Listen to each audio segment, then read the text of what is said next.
Olá pessoal, estamos começando aqui a nossa disciplina no tópico do programa, nossa quinta aula, nosso quinto encontro, falando sobre imposto de renda, tal como previsto na nossa caracterização da atividade no plano de aula.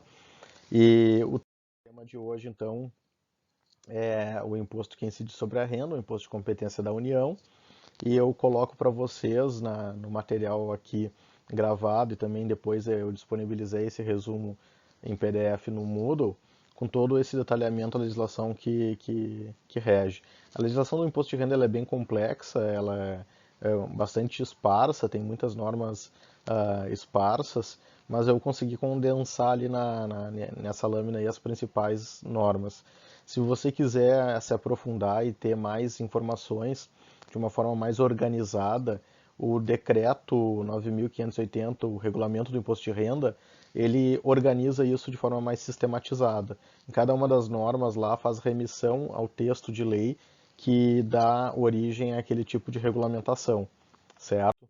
E aí, começamos, como já é habitual da nossa estrutura de abordagem da matéria, analisando o aspecto material da hipótese de incidência, falando que a Constituição autoriza a tributar renda e provento de qualquer natureza. E aí eu trago aqui uma citação do professor Leandro Paulsen, a bibliografia que eu recomendo, que está disponível na biblioteca da Unicinos de forma online. Vocês podem ter acesso a todo esse material da onde eu extraí a aula na íntegra lá, sem nenhuma dificuldade. Então, basicamente, eu tenho o conceito de renda calcado naquele dispositivo que eu reproduzo ali na lâmina do Código Tributário Nacional. O artigo 43 traz no inciso 1 definição do que vem a ser a renda, então produto do trabalho, produto do capital ou a combinação de ambos, assim como provento aquela natureza mais residual. Qualquer outro que não pudesse ser enquadrado no conceito de renda poderia ser como provento. Na lição ali do Leandro Paulsen, ele faz a ressalva de que, na verdade, provento é a remuneração de uma atividade que já cessou, como é o benefício previdenciário, recursos de previdência privada, etc. Então, mas o essencial que eu trago aqui nessa citação, que é importante vocês fixarem, são essas expressões que estão grifadas ali para fixar o conceito de renda tributável. Para ser tributado, não é simplesmente qualquer ingresso na minha conta corrente ou na conta corrente da empresa. Tem que ser aquela riqueza nova, aquilo que, pegando um ponto, comparando com outro, do ponto de vista cronológico, houve acréscimo, é o resultado positivo, como diz o Roque Carrasa nessa citação que eu trago aqui para vocês. Então, e aí está excluído do conceito de renda e não deve ser tributado aqueles pagamentos, aquelas verbas de natureza indenizatória. E por que isso? Porque indenizar, no sentido da palavra, é tornar indene, recompor o status quo. De modo que o valor pago a título de indenização, ele não agrega, ele não traz aquela ideia de riqueza nova como a gente mostrou ali naquela citação. E sim, ele recompõe. Até mesmo o dano moral que esse, do ponto de vista monetário, financeiro, teria um acréscimo no patrimônio da pessoa,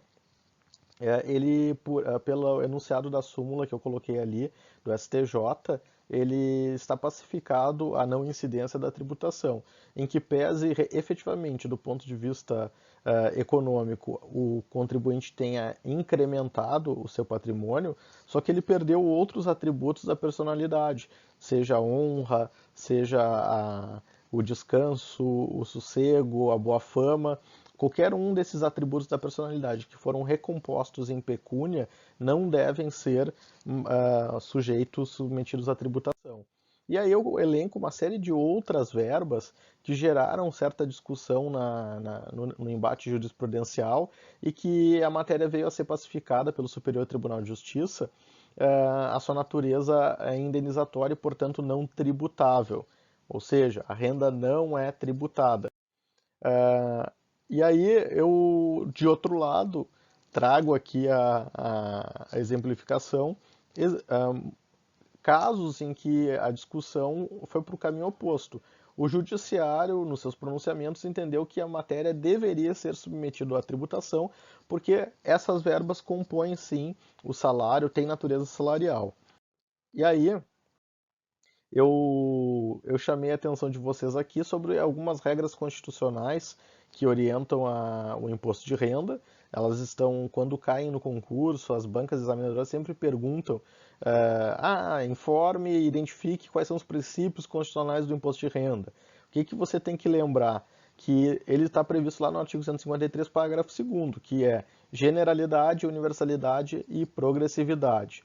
Eu chamo a atenção aqui sobre o inciso 2, que foi revogado pela emenda 98, que tornava não tributável, ou seja, havia uma imunidade sobre os rendimentos provenientes de aposentadoria e pensão.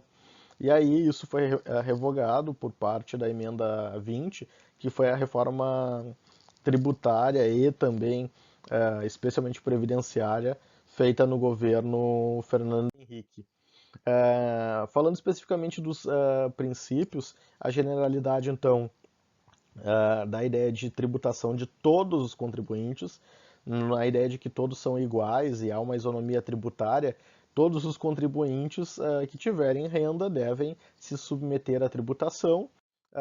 A universalidade da ideia de que tudo deve ser submetido à tributação e não há mais distinção, como houve em alguma época.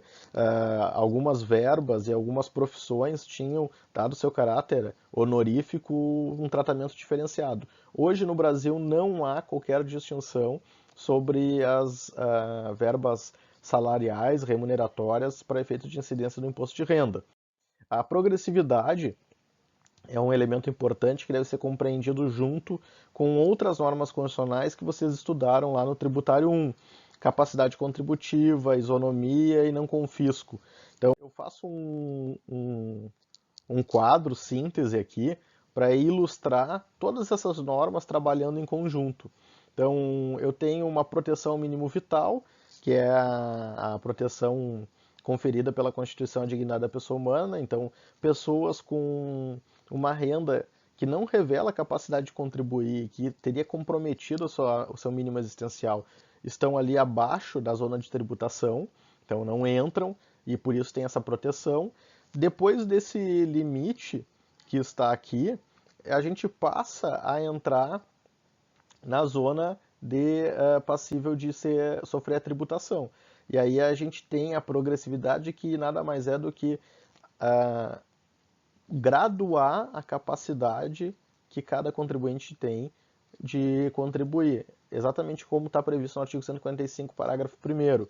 Então, a progressividade é uma concretização da capacidade contributiva, na medida em que gradua de acordo com as condições pessoais do contribuinte, chegando até um patamar máximo, um teto, que é a proteção lá da propriedade, a proibição de se confiscar, ainda que nós pudéssemos elevar essas alíquotas, daqui para cima se estaria entrando numa zona considerada interditada pela Constituição, porque a partir daqui as pessoas começariam a ter a sua propriedade menoscabada, ofendida, com uma tributação tão gravosa, certo? E a universalidade significa tudo que está aqui dentro dessa zona tem que ser tributado sem nenhum tipo de restrição. Aí, sobre o aspecto quantitativo, eu coloco esse esquema aqui para tentar mostrar o seguinte: se vocês entenderem aqui, vão entender tudo de imposto de renda. Entra no conceito de renda tudo que a gente pode imaginar de nome para renda, seja salário, vencimento, soldo, comissão, aluguel, tudo que a pessoa tenha recebido, e na empresa o conceito é receita, tudo que entrou, ele entra para dentro desse conceito de renda e vai informar esse primeiro quadro da equação, aonde diz que todos os rendimentos serão tributados. Então, salário, mais outras verbas, e o contribuinte tem o dever de informar isso na sua declaração de ajuste anual. A legislação, contemplando aquela proteção mínimo vital e assegurando as condições mínimas, os direitos sociais fundamentais de segunda geração, autoriza deduzir certas despesas para fazer com que se concretize a proteção ao mínimo vital, ou seja, algumas verbas que são gastas para a própria dignidade, para a promoção da dignidade, elas não podem compor e serem tributadas, autorizar a tributação. O resultado dessa equação, ou seja, tudo que eu ganhei menos despesas que são passíveis de dedução, é o que compõe a chamada base de cálculo, também chamada por alguns autores de renda tributável. Então, a renda, a fórmula de cálculo do imposto de renda é a base de cálculo renda tributável vezes a alíquota daquela renda onde ela se encaixa. E aí eu tenho a tabela progressiva do imposto de renda, como eu já mostrei lá para vocês, que vai fazer o enquadramento. O aspecto temporal do imposto de renda, ele é um imposto cujo fato gerador é complexo. Isso significa que ele se desdobra ao longo do exercício financeiro, que começa em janeiro e termina em dezembro, e ele tem que ser calculado dentro de um período de um ano. Assim é para as pessoas físicas, assim como para as pessoas jurídicas. O que acontece é que a legislação, tanto da física quanto da jurídica, estabelece antecipações, recolhimentos provisórios que eles tentam fazer com que se diminua, se mitigue o risco da sonegação. Mas nada mais do que isso, porque a verdadeira renda tributável é aquela que vai ser informada na declaração anual e por isso alguns contribuintes têm restituição, quando se descobre que eles pagaram mais do que deveriam, ou alguns têm que complementar quando se identifica que eles pagaram menos do que era devido. O aspecto espacial, ele tem uma peculiaridade aqui. O imposto de renda ele incide em todo o território nacional, por óbvio, é um tributo de competência da União, de modo que em qualquer lugar no Brasil onde ocorrer o fato gerador, oferimento de receita, oferimento de renda, deverá se recolher o imposto de renda. Ocorre que o Brasil seguiu o modelo de tributação em base universal. E esse modelo de tributação em base universal, que poucos países adotam, e o Brasil ele seguiu a tendência minoritária de tributar a renda em qualquer lugar do mundo, ou seja, ele ultrapassa as fronteiras do Brasil. Então, esse modelo, e aqui no mapa vocês podem identificar quais são os países que adotam a tributação em bases universais, são os países em azul, e de destaque mesmo, país grande assim e que pudesse servir de modelo, nós temos os Estados Unidos, mas é um caso muito peculiar e a razão disso, eles capitanearam esse movimento, tem todo um contexto histórico que a gente pode explorar depois na nossa conversa pessoal. Agora, o Brasil, com os países equivalentes, não tem nenhum que possa ser comparado em termos de qualidade da técnica adotada. Isso gera uma série de problemas no tratamento da tributação internacional.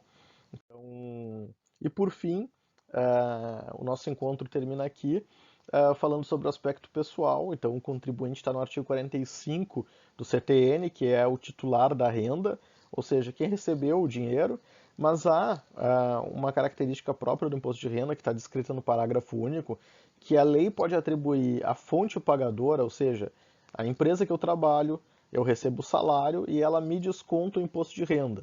Então, o que essa empresa é? Ela é o responsável da obrigação tributária.